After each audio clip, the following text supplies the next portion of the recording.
Hello guys, and welcome to Hockenheim for race 2 in this Project Cars Career. Season 3 is well underway here after we managed to take that win at Dubai Autodrome here last weekend, and we are getting ready for our one-shot qualifying session here. As usual, we're just going to be doing the one lap, and hopefully we're going to be staying on track here. This is the first race that I'm driving with patch 6.0 or 6.1, I'm not really sure. But it'll be interesting to see how the AI is going to handle here. Is it going to have any effect on the pit stops? And I have to say that that first race there at Dubai, I was kind of surprised that all the AI cars managed to finish the race there. That is not what usually happens in these races, especially in this career of mine here. But anyway, let's jump straight ahead to the business at hand here. This is going to be our one and only qualifying lap here, so let's make it a good one. Coming into turn 2 here, a little late on the brakes there with a lot of understeer to follow, and coming through turn 3 here a little too early on the throttle there, and the rear end sort of wants to step out here. So we come out on this parabolica corner. This is essentially, it's turn 5 on the track layout, but it's really a lot more like a straight. And heading into the hairpin here, we got somebody right behind us there, so I guess that's going to be a pretty good gauge as to how we're going here. Is he going to be catching us up, or are we going to be putting some distance between us and him? Hopefully this is going to be the latter, as we go flat out through this turn 7 kink here, heading into Mercedes. Doing a nice job of that one, running a little wide there, but if the guy in the rear view mirror is any indication, we're doing quite fine here. Coming up on the stadium section here through Mobile 1, just downshifting into 5th. No problems so far. Andrea Cosentino just setting the fastest lap here. Running a little wide here in the left-hander, but managing to exit the turn nicely, I think. And hopefully this is going to be a fast lap here. I'd like to finish a lot further up the track there than we did at Dubai there, where we ended up in 12th position here. P3, provisional P3 at the very least here, right behind Pedro Ferreira, and as apparently we have Tobias Coulthard, the Dubai pole position there. He is in 4th position, and Paul Chapman off the West Force team there actually manages to jump him for that position. So I guess we're going to be starting 3rd on the grid for tomorrow's race. I'm pretty happy with this one. And no sighting of our teammate there in the first 10. I can't even remember his name. I'm sure we're going to be finding out soon enough. Anyway, time to earn our pay as we are getting ready for the start here for the German Grand Prix. Starting in 3rd position here, we have Pedro Ferreira on our right shoulder there, as you can see. And we almost make a false start right there. That's a very good start here. Trying to go down the inside here of Andrea Cosentino. We can't make that stick. He almost runs off track. We almost do the same thing, and apparently Pedro Ferreira just goes down the inside of us there. I didn't think there was room. I thought I took that one away, and Ian Bell, or whatever you want to call him, just dives down the inside of us here, followed by Daniel Hooper as we are way down into P5 here. Let's have a look at the start again. We managed to get out of the gate nicely here as we're ahead of Pedro Ferreira heading into turn 1. We take the inside line, effectively cutting him off, but he doesn't give a hoot and just cuts the corner along with Ian Bell, who cuts the corner as well. We're a little early on the brakes here heading into turn 2 as we get jumped by Daniel Hooper here, who's a little faster out of the turn than we are.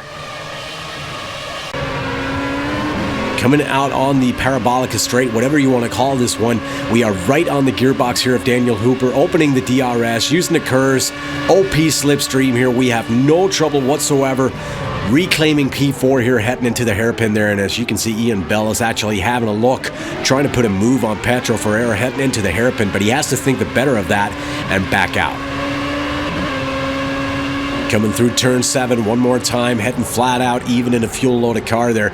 Enter Mercedes, being a little cautious through this turn here. Don't want to understeer too much. If you get on the wrong side of the curb there with the right set of wheels there, that's a very high curb. You could end up in a lot of trouble here. Heading into Mobile 1, that's pretty much what happens here as we just run a little bit wide there on the exit there, get hung up on the curb a little bit, losing a couple of tenths to Ian Bell as he's pulling away, and Daniel Hooper's breathing down our neck right now, so we need to start navigating these turns here in a better fashion, because with all these pit stops that we're going to be seeing in this race here, we don't want to start losing time here on the opening laps. Skipping ahead to lap 4 here, as you can see, Ian Bell has opened up a quite significant gap on us right now. He's about 3 seconds up the road. Tobias Coulthard has passed Daniel Hooper there for P5 right behind us. He's about a second down on us, so it's not like we're under any immediate pressure here. But obviously, you don't want to make too many mistakes here, and you're going to be way down into P5 or P6, as this is still very early in the race, and the pack is still bunched together pretty tightly.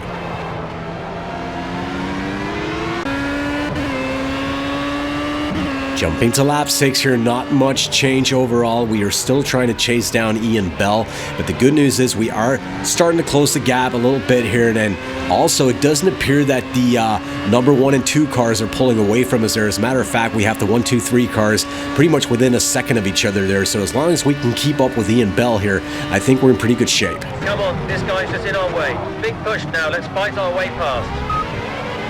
Get him on this lap. Try to force an error. He's under big pressure now. Skipping ahead to lap 7 here, heading into turn 2. We try and have a vain look down the inside of Ian Bell there, thinking the better of it though, but as we come out on the Parabolica, we have the DRS open, using the curves here, OP slipstream. We're going to make a move down the inside here, heading into the hairpin. If we can make it, it's going to be a braking match here, heading into the turn there. We stay on the inside there. Ian Bell having to run a little wide here, almost making contact, coming through the turn. We have the better exit, making the move stick here as we are into P3.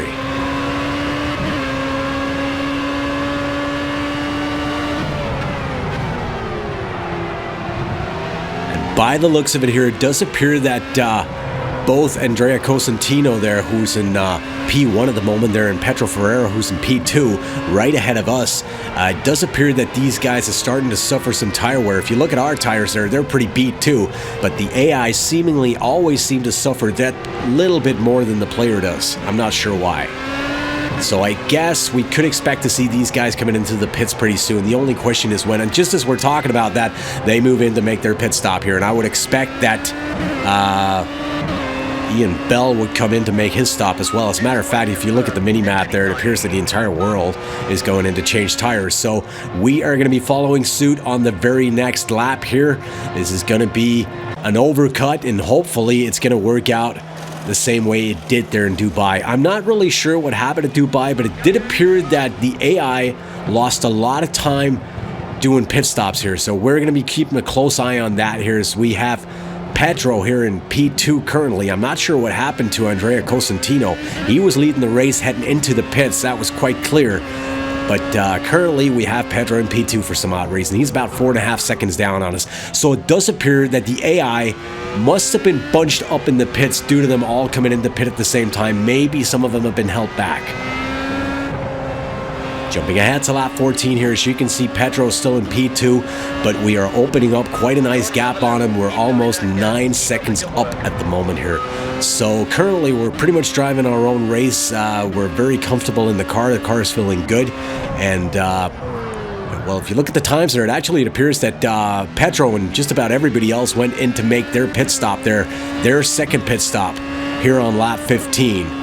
So I guess we're going to be going ahead and doing the same thing here.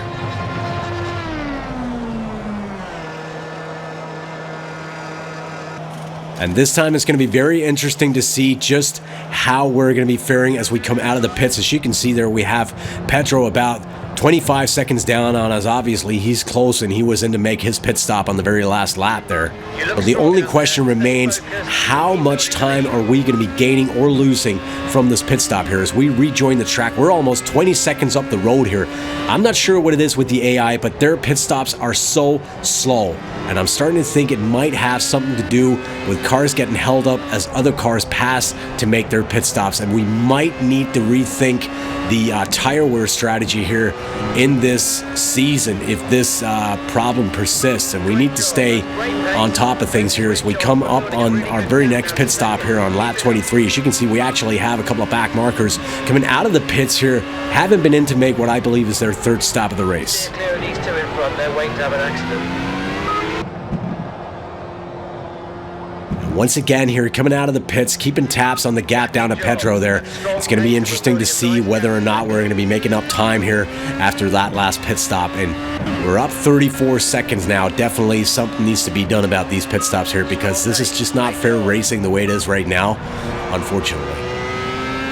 Coming through turn 1 here, as you can see, Pedro about 35 seconds down on us right now with only 5 laps remaining, meaning we are going to be making a monumental mistake here if we are not going to be taking the win here today. So we're just going to be taking it easy, not going to be doing any rash things or anything like that. Lap 29, this time we're going to be going for a bit of an undercut here for our pit stop there. But as you can see there, Pedro having the same bright idea as we did, so he went in to change his tires at the very same time, meaning he's not going to be making up time on us. Jumping ahead to lap 30 here, heading into Mercedes, just clipping the curb there. For some odd reason, can't really say why, but we develop a mechanical fault here. I'm not sure whether or not that's a suspension failure or something like that. It just seemed to happen as we clipped the curb there, so it might have something to do with that front left tire there. But this means we're going to be making an additional pit stop here, and now things are going to be interesting here, because every AI car, as I see it from here, have been in to make 4 stops so far. So have we. This is going to be an additional stop. The question is, do we have enough time in the bank here? Is our gap big enough to make this count? And as you can see here, we have Danny Gilo there currently in P2, and he appears to...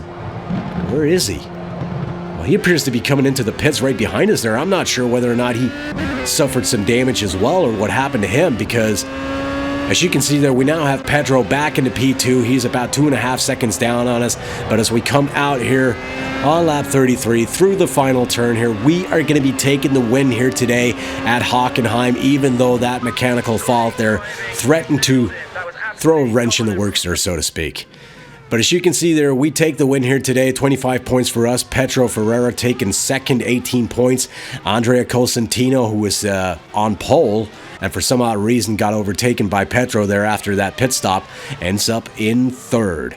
And like I said, guys, we might need to revisit this increased tire wear. We might need to move from ×3 to ×2 just to see how that works out, because it does appear that the AI seemingly are all pitting at the same time, and as such are holding each other up.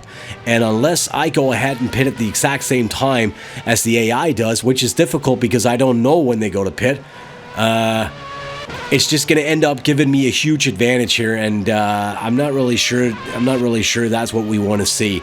So I'm going to be taking down the tire wear from ×3 to ×2 for the next racer, just to see how that works out and whether or not it gives us a few more fair pit stops there. But at any rate, guys, thank you very much for watching. If you enjoyed this, please don't forget to leave a like or subscribe to this channel.